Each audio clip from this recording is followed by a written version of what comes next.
Welcome back to another episode of Motivate with Coach Camp.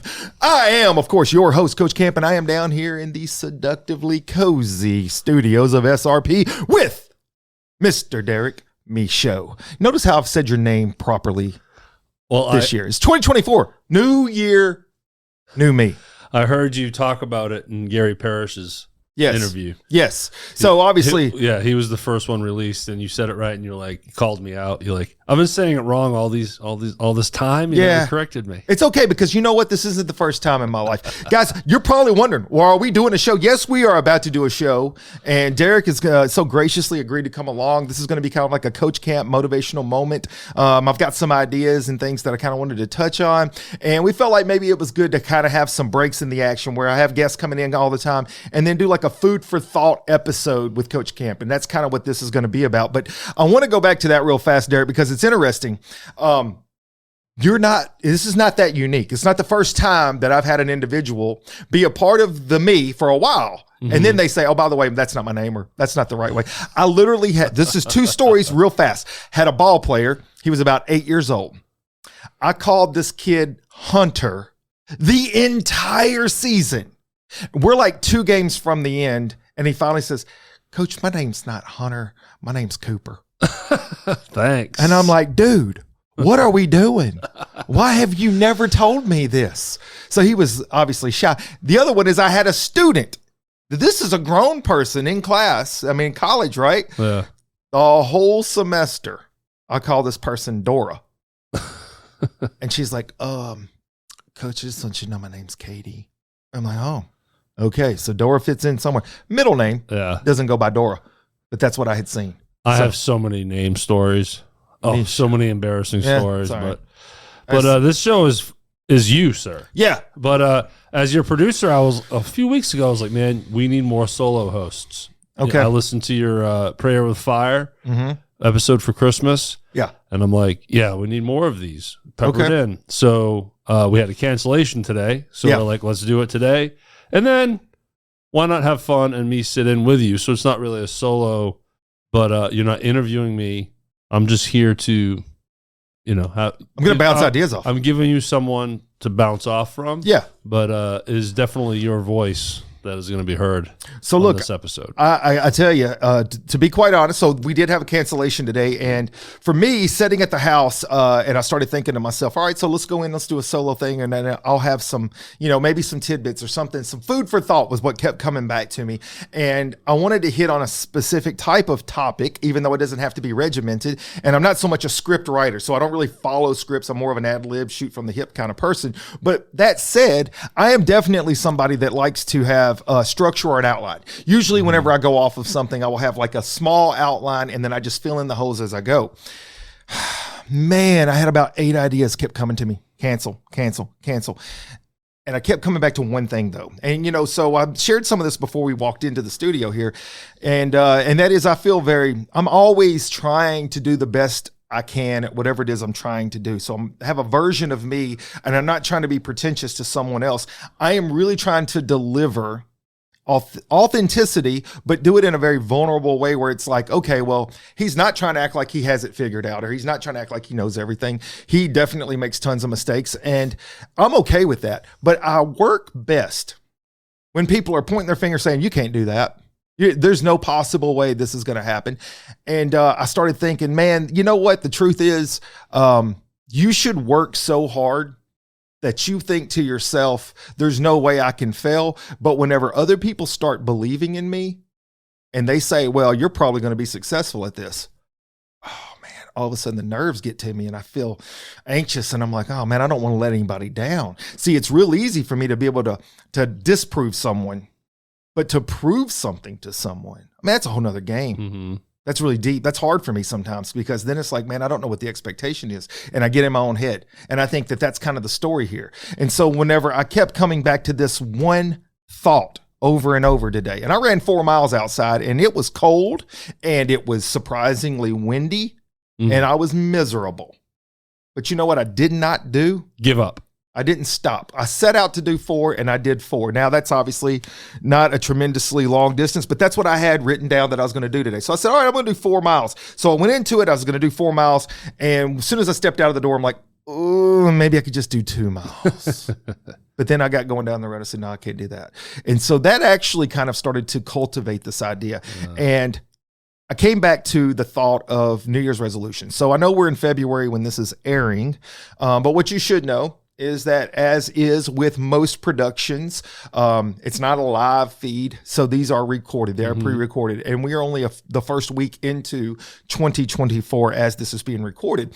And my thought kept going back to, so many people say, new year, new me. New year, new me. And I thought about this, and it's like, you know what? I gave up on the idea of a resolution a long time ago. People look at New Year's as a turning point, as an opportunity, as a fresh start. You get what I'm saying? Yes. And I think that that's probably true in most areas of life. And you look for a point in time that you can put your finger on and say, I'm changing things today. I'm changing the way I'm going to do things now. But they need a starting point. And so they see the New Year's that. But the problem with that is whenever you hinge everything on that one moment, it's really easy to go just a little ways down the road and start to give up on that idea. And what I realize is you're putting the wrong ingredient in there. The ingredient of the idea that you're going to do something is not the same thing as dedicating yourself to do something. And dedication requires self-discipline. And so that's what really kept showering over my mind as I'm jogging down the road was, man, I had set out to do 2 miles every day until one day I couldn't. But I also put in there longer runs. So I get ready so I could do marathons and stuff. And I had written in 4 miles. And I could have easily checked out and done 2. Mm-hmm. But I didn't. And I thought about, why didn't I? Why did you not? Was it because you were afraid to disappoint people? Because nobody knows I'm out there running 4. Nobody knows I had set out to do 4. I said, no, that's not it at all. I said, so what kept you going? And I thought, wow, I know why. It's because over the years, I have come to understand that the most important thing to do is not lie to myself. Mm-hmm. That is one of the most important things you can do as an individual is don't lie to yourself. So when you say new year, new me, and you set these goals, what is your intention behind it? And so for me, it was like, I need self-discipline. I need focus. I need something that is tangible that you can see. Did you do this or did you not do this? It's not a theory. It's not an idea. It's not an intention. You don't need those things because whenever all of a sudden you start putting into this perspective that it's okay to come up short, you're not going to come out successful at whatever it is that you're trying to do. And whenever you start to accept those shortcomings in one area, it's going to bleed over into other areas. So the food for thought episode was, what season are you in? I went a long ways to get there. But all of these things cultivated. I finally know what you're talking about. Thanks. All of these things. Well, it takes some time. And, my wife has, she has accused me of not being so succinct in my commentary. But, I feel like if you draw a story for a second, maybe people start to feed in and like, where is he going with this? And is what season are you in? When I was younger, the season that I was in was development. And so I started thinking about the 4 seasons that we experience on earth. And so spring is a development season. And it's whenever things are coming to life. If you are a farmer, we'll use farming. I don't know anything about farming, but if you're a farmer, that's whenever maybe you're going out to plant crops. And then as the summer comes, you have to cultivate that crop that you've planted. And then in the fall is a harvest time. And then, of course, in the winter, depending on what the crop is, it could be the time of rest. And so my question was, what season are you in? And for me, the season that I am in is I feel like I'm in the harvest season because I had my spring season. When I was young, I was planting seeds, and those seeds had to grow for a while. In the summer years, that was in my late 20s to 30s to early 40s. And I felt like during that time span in my life, that season for me was seeing some of those seeds that I had planted start to grow. And now I feel like I'm in the season where I have lived enough years and I have done enough things and I have had enough experiences that I can start to grow from that moment and I can harvest some of those benefits in my life of the self-discipline that is a necessary ingredient, which is what kept me going the extra 2 miles today as such. Because when I'm 25 and when I'm 30, I don't have that same kind of mentality. And so thinking about that and putting that into perspective, I want this message to be to you out there listening right now, watching, because now we have video. I want this to be the message for you. I want you to really dig deep about what season are you in your life. And I want you to realize that everybody is going to be in a different season in their lives. And so sometimes whenever you are getting advice from somebody or you are feeding from someone's energy, you need to understand that maybe they don't understand where you are at, where your season is right now. Because if you allow yourself to live down to other people's lowered expectations, there's so many things that you're going to miss out on in life. And for myself, I know that whenever I've talked about at the beginning of this, how I thrive whenever somebody tells me I can't do something. It's because I know what I'm possibly capable of. It's how much do I want it? How hard am I willing to work at it? And for a person that doesn't believe in me, that has nothing to do with what I'm capable of. So the seasons are going to be different for each person. So I'm asking you, do you really pay attention? Do you really know what season you're in right now? Are you in a planting season? Are you in a growth season? And I think that this cycle can turn over all the time. I don't think that it's always constant because it depends on what the topic is. Yeah. Can I punch in I here? want you to come in. Because when you first brought this up, I was thinking of the season I'm in now, not in the sense of my 4 to 6 year old self, but what season am I in over the last 5 years? Yeah. So I think you can go micro too. Absolutely. This applies in all directions. Yeah. I use the big broad spectrum of age, but definitely it is. Because I can, the growth I can relate to your season run as far as my 20s. I was definitely summertime. It was party time. Leading up to the harvest and growing, and then finally having the soil that's ready to grow out of. Yeah. Right. But then you can go micro. And me personally, I feel like I'm finally in spring. Yeah. In modern times. And hopefully it lasts longer than a month, But some people have a long winter. And it could be through, January through August is their winter. Yeah. And that goes back to the very premise of this is paying attention to what point you're at with whatever that is that you're doing. And, for me personally, and we want to apply this to anything you can. And the micro idea was actually the broad spectrum, right? So I was using the big idea of the age range. But for me, when you start to break it down, you think about the Coach Camp journey. When you're in the spring, you're planting seeds. You do not know what that's going to bring. Okay. And this applies so well to life. You do not know what those seeds are going to bring. Maybe you didn't put it in the right soil. Maybe you didn't put it in the right time. Maybe you didn't water it enough. Okay. So with the Coach Camp thing, I realized whenever I went out there to start building this idea and planting seeds, I cannot sit there and rest everything on the first season that I come through. So whenever that first season comes and goes, did I get a harvest from it? Did anything grow?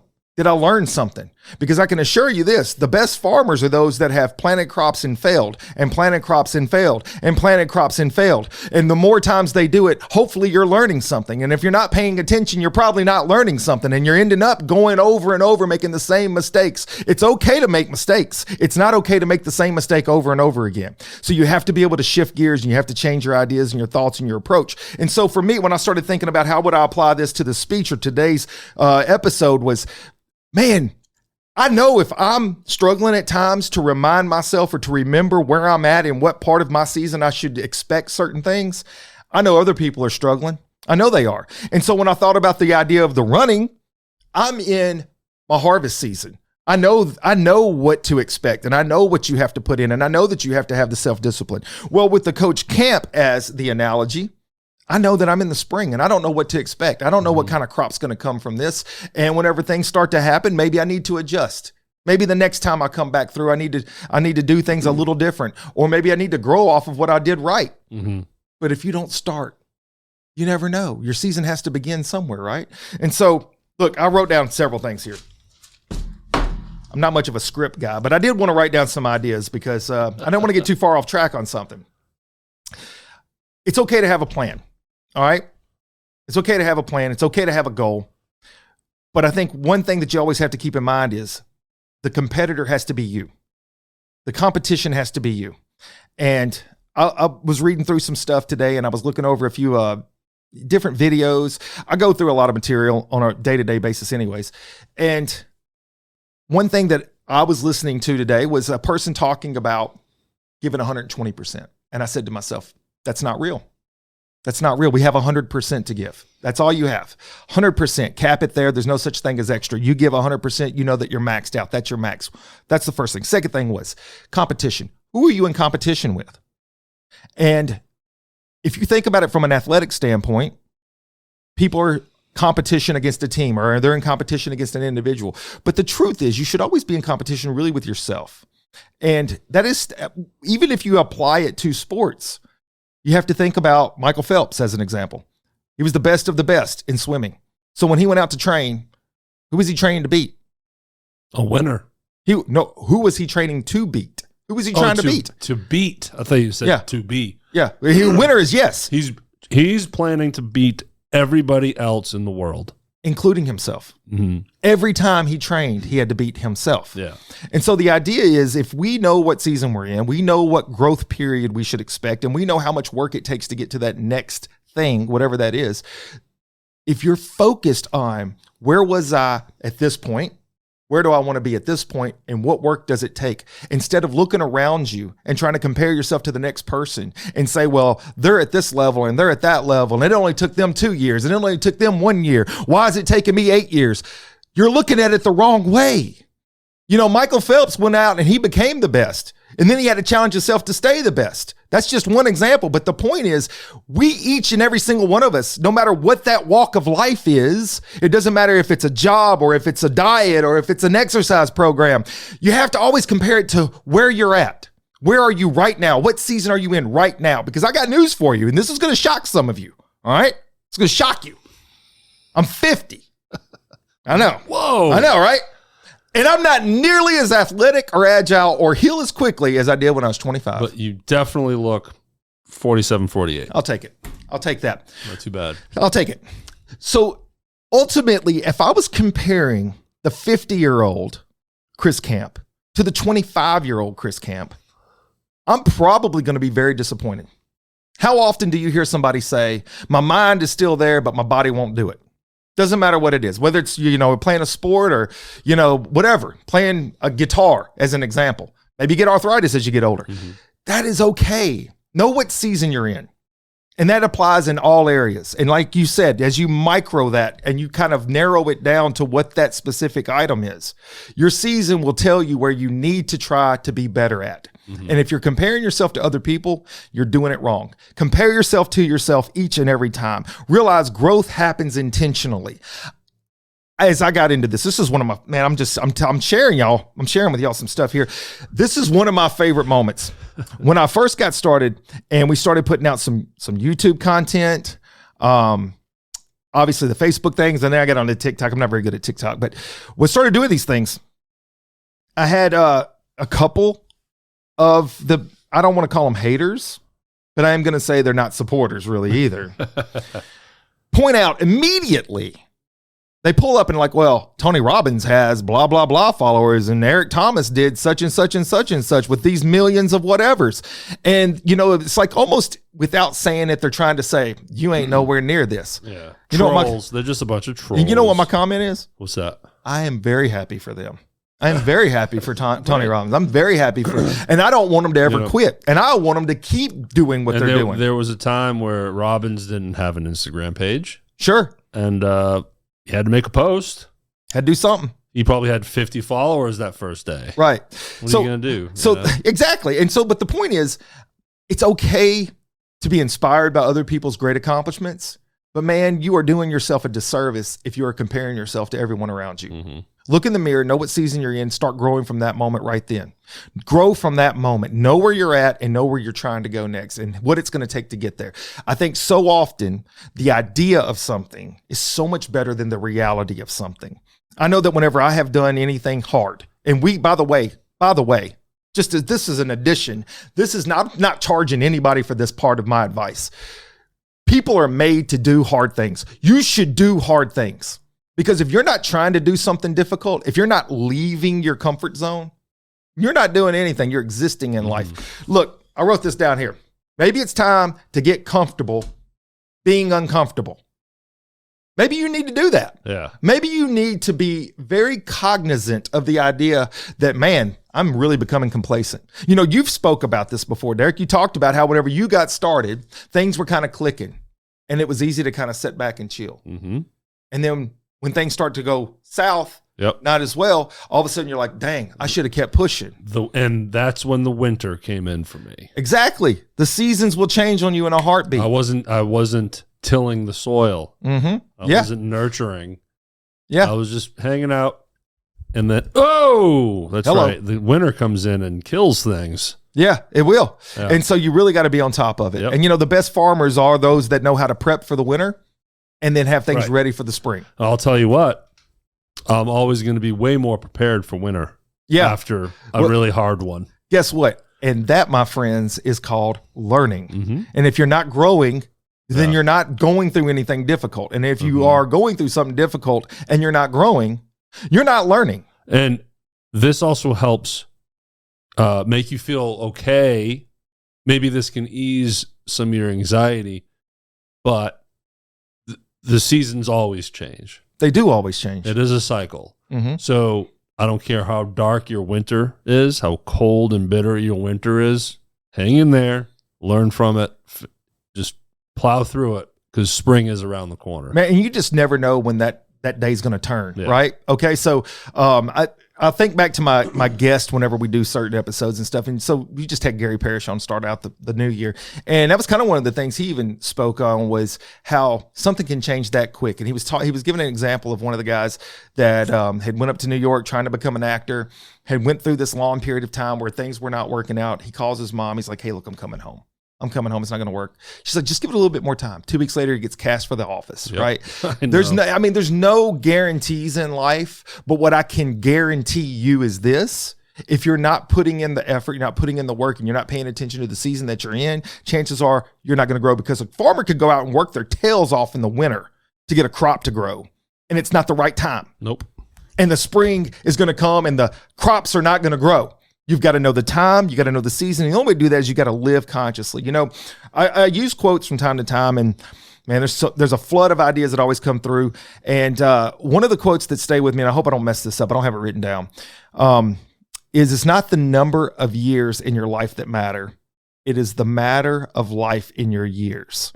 So how much are you giving yourself each day? I might need that again. Yeah. Okay. So hit me with that again. It's not the number of years in your life that matter. It's the life in the number of years. So how much life are you injecting in each year you have here? Right. We are all going to end the same way. Mm-hmm. Our life will stop on this earth at some point. Mm-hmm. Mother Nature wins. Mother Nature is undefeated. Yep. Undefeated. Now, I say that, and I do actually have this note written down, and I was intending on mentioning that quote, and I'm glad I did. I don't think I messed it up. This actually comes to me on a regular basis. When I go down my driveway, it's a long driveway, go out on the street, starting to run. Straight across the street is a cemetery.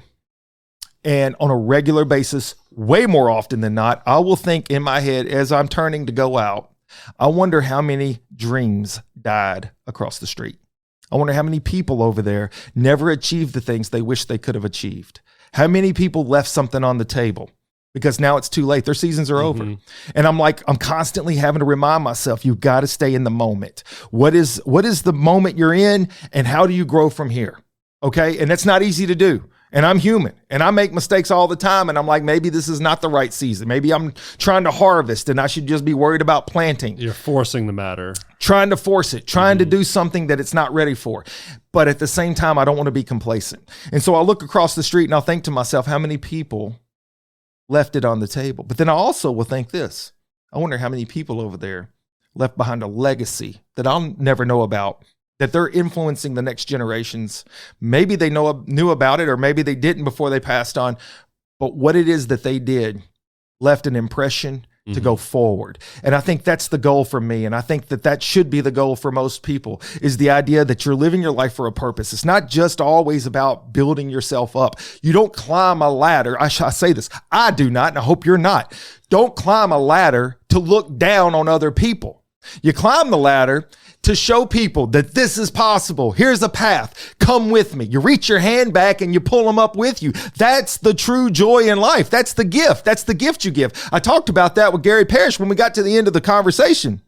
We were talking about, he had pushed himself. And when he got to this point, he wasn't happy. So he went to the next point. And then he got to that point, he wasn't happy. He had to go to the next point. That is that growth moment. It's like, okay, I did this harvest. Now I think I can make this harvest bigger. And so he would go back through the process. And now he says he's at that point in his life. He doesn't feel like he has to grow anymore. And I said, you know why?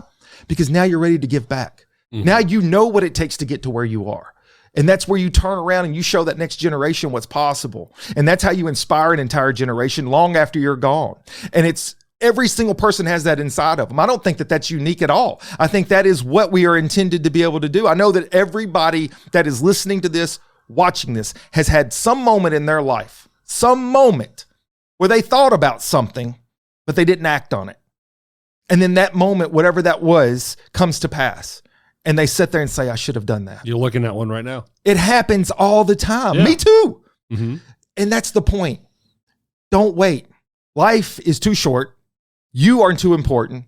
The path is needing to be carved out. And everybody has that within them. Mm-hmm. And, we've had so many guests come on here that tell these incredible stories of overcoming difficulties. And whenever they come out of the other side, they're so much better for it. But now it's not just that they are better. Now they have something they can share with the next generation. Because whenever they go through these seasons of difficulty, they have hope, they have perspective. And then whenever they find themselves maybe feeling like that this is impossible, they see that it is possible. Mm-hmm. And that's why the stories are so incredibly important. And the one leading has humility. That's what you should keep. If they don't turn around and come back and help, and they get lost in the ego. Yeah. They didn't get some humility. Well, the winters, if there's anything that can humble you, to go back to the winter analogy, that. Yeah. So you hang on through the journey. You're gonna go up and down, peaks, valleys, summer, winter. Mm-hmm. 20 years from now you're at the top. Turn around and start helping. Yeah, I mean, I'm sure that you've seen the stories of millionaires that lost it all, and then within a short amount of time, they get back and they're a millionaire again. Mm-hmm. Well, okay, maybe there are those that are privileged enough that they just have that kind of, connections where they can just make things happen. But the truth is this, most people that fight through something and have to overcome obstacles to get to a certain point, and they make it to this point, and then they fall back. They now have the tricks. They have the tools to work with. So to get back to that point is not as hard. So they're able to cut out a lot of the mistakes that they made before. Mm-hmm. And that's why it's so important to blaze those paths. Gary talked about also, I keep going back to Gary, but he and I we shared a lot of, we grew up in Horn Lake. So we shared a lot of things together. And one of those big things was, he talked about how he didn't come from a family that was able to do anything for him. And he wasn't being derogatory in that comment. It was just the fact that he had to make it happen. And so knowing how hard he had to work to get to where he had to be, it was never like he felt like somebody else could step in and do it for him. He knew he had to do it. Man, that's the one thing this generation, I hope, and I know there are those out there, but I just hope that you understand the importance for these young people to not feel like everything should be given to them. And I know it's sometimes, especially if you're watching too much TV, it will give you the perception that the entire generation is lost. And I'm sure every generation before ours thought the same thing about the previous generation. It's like, oh, they're all gone. But things are easier in some aspects. But man, you got to grind. And that's the message I would give every young person is you got to grind. And if it's something that's important to you, you got to work through it. And you got to know that your seasons are going to come and your seasons are going to go. And you just got to keep grinding. And hopefully you're learning what season to do, what it is that you need to do to be successful. So with that said, Derek, I want to take a quick station break. We're going to come back. I got some more thoughts. So, hey, don't go away. We'll be right back. A great opportunity awaits. The Motivate with Coach Camp podcast is now in its second season, and we are excited to say that we have listeners all over the United States and in 19 countries. If you have a company and you're interested in some very affordable advertising, while at the same time supporting a great cause, please go to motivatewithcoachcamp.com and fill out that sponsorship page, and we'll get right back to you. You can support the podcast through donations on Venmo at Motivate with Coach Camp. Thank you to all the listeners and guests who have blessed this podcast with their engagement and involvement. All right, everybody, welcome back for that little station break. I hope you guys are enjoying this episode.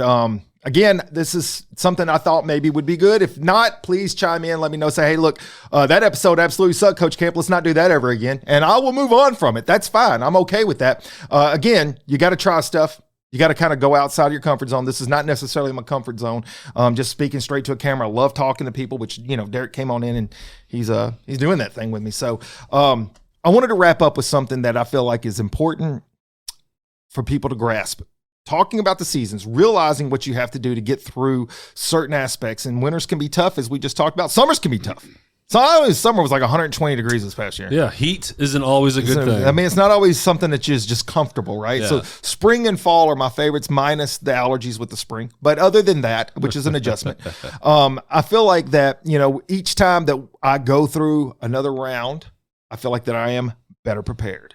I am better prepared for whatever that thing is, whether it was training for a marathon or if in this case, becoming a better podcaster. To honestly speaking, we're in our sophomore season. And if you look at athletes, that's right. If you look at athletes all the time seems like they struggle their sophomore year. They come in to their freshman season and a lot of times they are stellar. They're standouts. Their rookie season can just be amazing. It's because they don't know what they don't know. So there's no inhibitions, and they're not trying to become something they're not. They're just plowing through the process, enjoying the moment. And then the sophomore season comes. And then all of a sudden it's like, I got to build on last year. And they let all these thoughts start to sink in, and they start to become something that they're not. And that can be a problem. And they go into these sophomore slumps, as they're called. Yeah. I don't know how much of a sports fan you are. But well, I can make the same analogy in the music business. Okay. Because a band that feels like they just exploded and came out of nowhere was 10 years of nurturing that soil, and focusing on that first album. And then, they got lucky, circumstance, right place, right time, talent, shoots them to the top. Now the record label's like, okay, we need a new album in 8 months. Yeah. Okay. Yeah. And that's where the second album can be the soft, they call it the sophomore slump. Yeah. In the music industry too. Sometimes bands fail, and that's why they're one-hit wonders. That second album just doesn't cut it, and then dropped. I think that this actually plays true to so many things. Movies. How hard is it to make a sequel better than the original? And that's why it's rare. It's very rare. Yeah. It's very rare. Whenever you see a movie come out in succession, what is it? Succession. I'm messing up on that word. It's fine. Y'all know what I mean. When that happens, I'm the last one to help you. Yeah, that's all right. When that happens and somebody and it's better or as good at least, people are amazed. I will give one example. Top Gun. Okay. Full disclosure. The first one was pretty good. Not my fave. It's not my thing. Some of y'all can give me hate mail. I get it. My wife loves it. Oh, it's cherished. Loves it. It's fine. It's fine. And the second one, to me, was even better. She did not disagree, and she's a fan of Top Gun. So that said, it's rare when you see that second round. Well, here's what I'm saying to y'all. Here's what I'm going to tell you. I don't have expectations in the sense of trying to be better than I am. I want to be the best version of me. So I'm not going to come in here and I'm not going to give a message that is not genuine. It's always going to be very genuine. It's going to be from the heart. It's going to be real. It's going to be vulnerable. It's going to be all those things. But here's what the message is I want to leave you with. Wrote this down. See all that lead in again. So I'll learn how to be faster one day. Are those words on your paper? Sort of. It's chicken scratch. I want to ask you this. We know that we've already well established the idea of why seasons are important and to be aware of what season you're in and know how to grow from one to the next. But my question is, what is driving you? The why. The why. What is driving you? And for me, I can answer that a little bit as far as what I'm doing here. And that is, I wake up and I have to go through different things every day, just like everyone else. But I have to go through different things to keep myself focused on the positive. Because as I said in my very first intro podcast, why did I choose positivity? Because it's not easy. That's why I chose it. I could have come in here. I could have sold you maybe, hopefully, I don't know. Could have sold you on, let's just be dramatic. Let's bring in crazy things and and people would have chimed in. We probably have 9 million listeners right now. I don't even know. But that wasn't my thing. We're getting close. Well, maybe. At least there's a 9 in there somewhere. I'll guarantee there's a number of a 9. And when I came in, I thought to myself, I want to leave a legacy. And that's the point. And that goes back to the whole idea of the seasons and the whole idea of what happened across that street from my house. Did they leave behind a legacy? And my legacy, I needed it to be positive because it's so easy to be negative. And so how I see this happening is this. Do I give you something that you don't have? No, I don't. I cannot give you a message right now. I cannot infuse into you, the listener, now the viewer, something you do not have. What I hope to do is unlock its potential. That's what I want my words to be able to do. You see, I was drawn to a story, and it all clicked with this. I'm sure that you have heard similar stories. There was a guy, sees a wreck, car comes up over a curve, the tire is stuck on top of a woman. The guy goes running over. He, by himself, lifts the car up. You hear about that all the time. And a person pulls the woman out and saves her life. That guy, if you ask him 10 minutes before that moment, hey, can you go pick the side of that car up? No. He'd be like, no, I can't do that. Immediately. Yeah. Who thinks I can do that? Yeah. What unlocked the moment? The fear of this woman dying. Yeah, adrenaline. He didn't think about it. Adrenaline kicks in. Well, the truth was the adrenaline unlocked the key for his ability. Okay? We all have that inside of us. That's not unique. It's not unique in the sense that you are born with the ability to be able to have great impacts on people and to achieve whatever that thing is that you were given a talent for. You can do that. You have a purpose for it. Sometimes you just need somebody to unlock that or to believe in you. And I think we've covered that over the last year with a lot of the different types of stories, especially in the coaching series, about how you'll see the potential in a player. And it just takes the coach to tell them what is possible, and then they start to believe in themselves. So that is my goal this year. The new year, new me is really nothing. The new year is I now have another season before me. I have an opportunity in front of me that I want to take full advantage of. And if I can do anything for my listeners and my now viewers, is I want to unlock the potential that each and every single one of you have out there. I hope that my words can ring true because I know that everybody has something to bring to the table. Everybody does. Maybe it's not sitting behind a microphone. Maybe it's not standing on a stage and speaking to thousands of people. But whatever that gift is that you've been given, whatever that purpose is that you have for this life right now, don't miss your season. Don't miss it. Stand up and go. Stand up and go. Let's do this together, baby. Come on. This is 2024. I cannot wait for what is coming next. So I want you guys to continue to tune in each and every week. Go to my social media. Go to motivatewithcoachcam.com. Share these episodes, baby. Get off that couch and let's make it happen. Woo! Until next time, Coach Camp out. I love the chase and the hunt, and I set the pace when I'm running. I always take what I want and I always give it 100. Don't need a bank, no I'm funded. Play the game like it's nothing. I'm always thankful for something. Don't take for granted, stay humble. Now wake up! It's time to look at the enemy. Look in the mirror.